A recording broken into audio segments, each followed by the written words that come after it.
আসসালামু আলাইকুম। চিংড়ি দিয়ে বেগুন রান্না করা হবে, বেগুন আলু দিয়ে আর বড়ি দিয়ে। তো আমি এখন চিংড়ি মাছটা একটু ভালোভাবে নুন হলুদ আর একটু সামান্য তেল দিয়ে নেড়ে চেড়ে দিচ্ছি।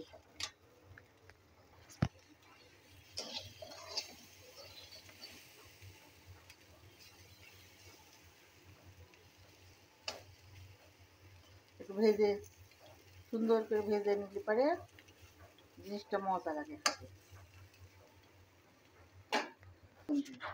রান্না করে নিয়ে এক নিমিষে বিক্রি হয়ে গেল। গরম গরম তরকারি। কুমড়ো বড়িটা আলু বেগুন চিংড়ি মাছের তরকারির ভিতরে দেব, একটু লাল লাল করে ভেজে নিচ্ছি।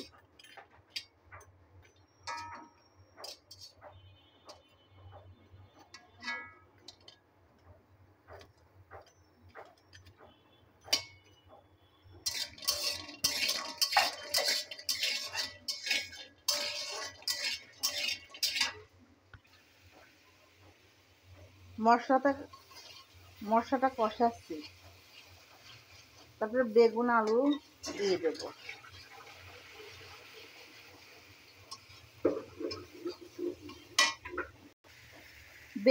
বেগুন আলু দিয়ে দিয়েছি। এবার তরকারিটা ভালো করে কষিয়ে নেব।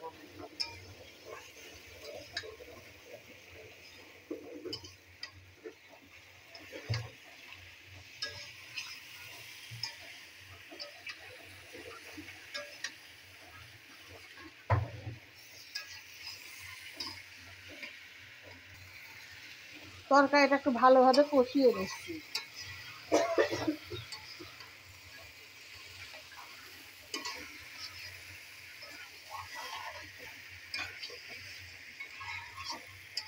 এখন তরকারিতে একটু পানি দিয়ে দেবো।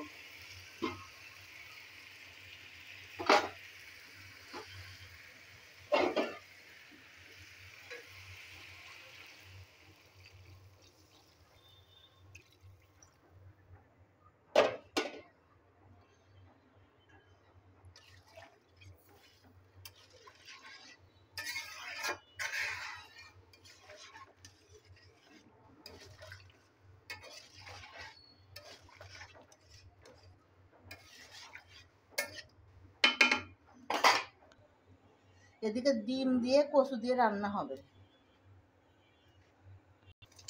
এদিকে ডিমটা ভেজে নেব, আর একটা তরকারি হবে ডিম দিয়ে। দেখতে থাকুন। ডিমটা ভাজা হয়ে গেছে, টুকরো টুকরো করে নিচ্ছি। এবার তুলে নেব। ডিম আর কচুর তরকারিটা রান্না করে বলে তরকারির মশলা কষাচ্ছি। এখনই কষানো প্রায় হয়ে গেছে, এখন একটু কচুটা দিয়ে দেব। কচুটা দিয়ে দেব, দিয়ে একটু ভালো করে কষিয়ে নেব। এবার কুমড়ো বড়ির তরকারিটা দেখাই একটু। চিংড়ি মাছ, কুমড়ো বড়ি, আলু বেগুন তরকারিটা হচ্ছে। তরকারিটা শেষের দিকে প্রায় হয়ে গেছে। আমি এমন করেই রান্না করি, গামাকা গামাকা ঝোল হবে। জিরি ভাজা দিব।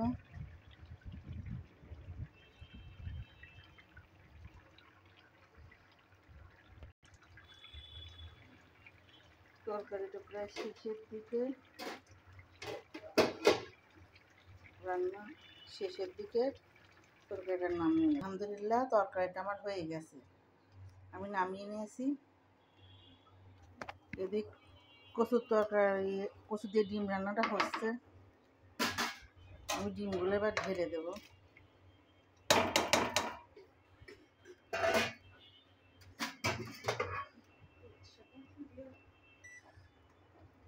খুবই তো